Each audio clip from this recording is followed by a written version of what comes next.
મારા દરેક વાલા મિત્રોને જય શ્રી કૃષ્ણ। મારું નામ કમલેશ દવે, સામવેદ આચાર્ય, સુરત, ગુજરાતથી। મિત્રો, એક ગામ હતું। એ ગામની અંદર એક પાણીનો કૂવો હતો। એમાં આખા ગામવાળા એ કૂવામાંથી જ પાણી બધા ભરી જતા। ધીરે ધીરે સમય વીતી ગયો અને ગામની અંદર બધાના ઘરે ઘરે નળ આવી ગયા। કૂવાનું કોઈ પાણી પીતું ન હતું। ધીરે ધીરે કૂવાનું પાણી પણ સુકાઈ ગયું। એક દિવસ એક જે વૃદ્ધ ગધેડો હતો, એ ગધેડો એ કૂવા પાસેથી જતો હતો અને અચાનક એનો પગ લપસાઈ અને કૂવાની અંદર પડી ગયો।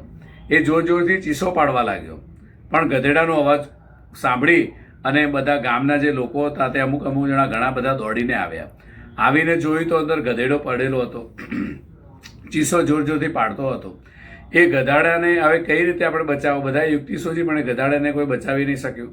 બધાએ મનમાં એવો વિચાર કર્યો કે આપણે માટી નાખી દઈએ, આમ બી આ ગધેડો વૃદ્ધ છે, કંઈ કામનો તો છે નથી, તો આપણે માટી નાખી અને આ કૂવાને પણ પૂરી દઈએ ને ગધેડો પણ અંદર દટાઈ જશે ને ગધેડો ધીરે ધીરે મૃત્યુ પણ પામી જશે।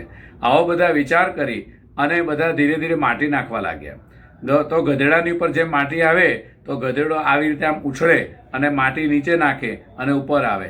એમ કરતાં કરતાં મિત્રો, જે માટી પડતી ગઈ તો ગધેડો માટીને ઉછાળતો ગયો અને ધીરે ધીરે માટીના પુરાણથી એ ગધેડો બહાર આવી ગયો।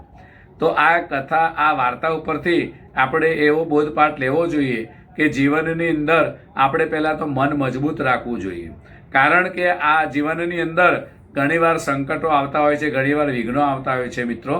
તો સંકટની અંદર, વિઘ્નોની અંદર આપણે કોઈ દિવસ હિંમત નહીં હારવાની।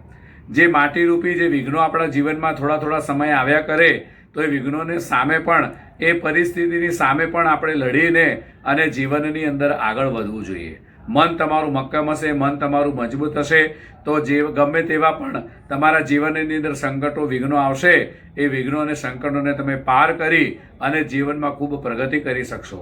કોઈ દિવસ ખરાબ પરિસ્થિતિ આવે તો એ પરિસ્થિતિ તમારે ભાગવાનું નહીં, કારણ કે ખરાબ પરિસ્થિતિથી આપણે ભાગીએ તો એ પરિસ્થિતિ ધીરે ધીરે આપણી ખરાબ વધારે બનતી જાય છે। તો ખરાબ જે પરિસ્થિતિ આવવાની હોય છે તે આવી જાય છે મિત્રો, પણ આપણે કેવી રીતે લડવું એ આપણું મન મક્કમ કરી અને જીવનમાં આગળ વધવાનું।